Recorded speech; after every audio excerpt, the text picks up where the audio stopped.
મામલાની તપાસ કરતા આવો જાણવા મળેલ કે કેટલાક આરોપીઓએ બોગસ ખોટી પેઢીઓ બનાવેલ છે અને તે પેઢીના ધંધાના સરનામા ઉપર તપાસ કરવામાં આવેલ ત્યાં કોઈ પણ પેઢી ચલાવનાર કે કોઈ વેપારી મળી આવેલ નથી અથવા ધંધાના સરનામા ઉપર કોઈ પેઢી ચાલુ હોવાનું જણાઈ આવેલ નથી।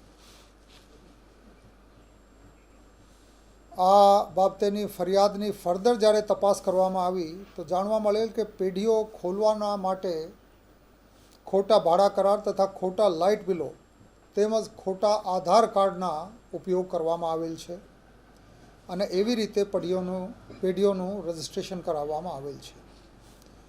કુલ 8 પેઢીઓ બાબતે ગુના દાખલ કરવામાં આવેલ, જેમાં કુલ 200 કરોડ રૂપિયાના બિલો બનાવેલ હોવાની હકીકત ધ્યાને આવેલ અને 30 કરોડ રૂપિયાની આઈટીસી મેળવવામાં આવેલ છે।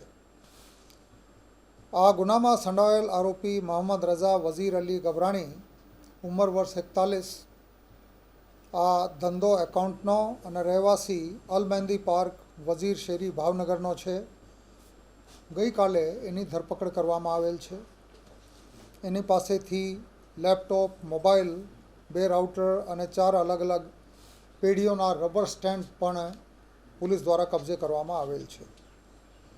બાકી આમાં કોણ કોણ સામેલ છે ને એના માસ્ટર માઇન્ડ કોણ છે આ બાબતની તપાસ હાલમાં ચાલી રહેલ છે।